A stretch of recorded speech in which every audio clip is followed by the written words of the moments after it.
strategy game. We're going to look at 3 options from the Khmer Chop position in case the card does certain things and he won't get the target platter. A few new people tonight, guys, so I'm just going to show you what the target platter is and probably what you should be drilling tonight. So just from side control, Carl's going to have his hands in boxing hand position. My right hand's going to swim inside to win the underhook. I'll push down on Carl's head and bring my elbow from the outside to the inside and step over his head. So we end up like a north-south position. Okay. This is the Khmer Chop here. Okay. And we were showing you earlier in week 1 how I would feed my left hand to the collar, pull out the lapel, and then pass the lapel from my right hand to my left hand to physically tie up the wrist. Okay.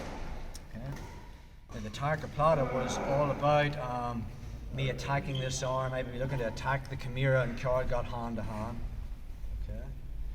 So once we got to there, my right hand was finding the pants. I was pulling Carl's knee to my right, pulling my elbow to my hip, and physically throwing my right leg over the top.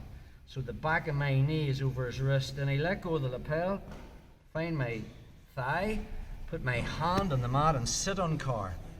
And then the 3 pressures to finish the target platter was the raising of my elbow, the pushing of my right foot towards his head, and the smearing of my butt towards the mat. And that was our basic target platter setup. So again, let's get another angle on that. So from T-Rex position, I won the underhook. Put my hand on the mat or Carl's head. I turn him onto the side and I step into north-south, and then my left hand goes on the crook of his arm and I get into the Khmer Chop position, and I'm looking to finish this Kimura. Carl gets hand to hand. That's the precursor for the target platter. So I just bring the lapel over, control the wrist. That's a palm down grip, because if it's a palm up grip, Carl can use his hand to find the lapel and rip it out of my hand. It's a palm down grip. Then I find the knees, I pull them one way, pull this to my hip, because the goal is to get the back of my right knee over his wrist, and then I physically throw it over. Let go of the lapel, find my thigh, put my hand on the mat, and then I just do my 3 pressures. Raising of the elbow, right foot towards the head, and I smear my butt towards the mat. So let's look at other options. The battle will be when I get to here. Carl just is keeping his knees high the whole time, and he's trying to snag me, and I end up there, and he, does some crazy shit and I end up somewhere else. I don't want this leg getting snagged. So if I feel I just cannot get into the target platter, we need other options from here. So from this position, I have the gi wrapped up. That's what I broke. We're here. Rather than hitting the target platter, option 1 is I physically backstep with my right knee. And if Carl is still on the side, my right hand is coming underneath, and that's a thumb inside grip. Okay. Now again, I can keep the wrist tied up and I just bring my knee in and just sit through. Okay, for the choke. That's option 1. Option 2 is Carl feels my hand coming under and he puts his hand, or he puts his back on the mat. Even if I get my hand through, I'm just bringing my hand over the top. I do a thumb in grip this time, and now that's a bread cutter choke. Okay. Option 3. From here, at any stage, Carl's defending the chokes. He has let go. Okay.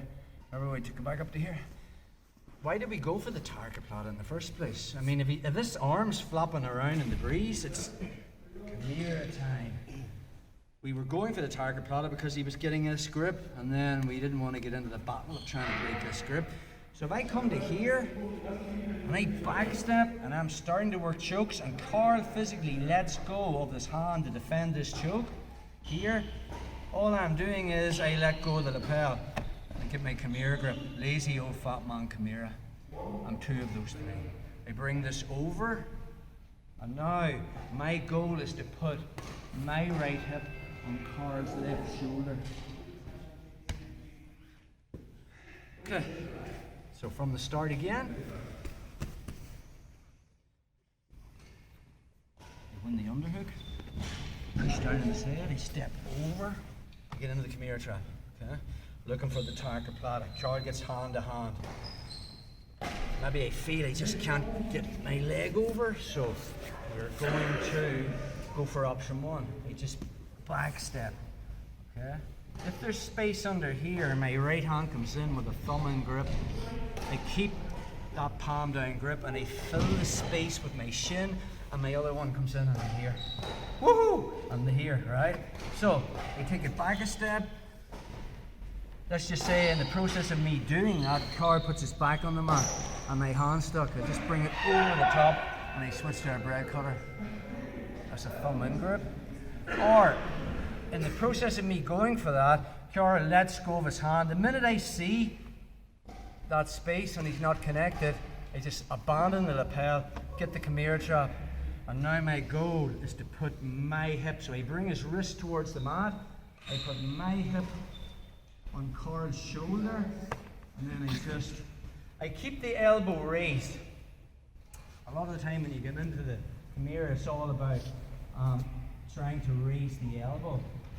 The variation of the lazy old fat man Khmer is I pin Card's wrist to the mat, and now to get the submission, I push his shoulder to the mat with my hip. So his shoulder's actually off the mat. You mightn't be able to see that from there. Once I pin Card's wrist to the mat, his shoulder's off the mat. I put it on the mat by putting my hip on his. So I'm not raising his elbow, I just push his shoulder to the mat. So, one more time on that. So, I get into Khmer Chop position. I start to work the tarka plata. I can't get my leg over. I back step. Option one is choke. Option two is bread cutter, paper cutter. Then he lets go. Option three is lazy old fat man Khmer. Okay.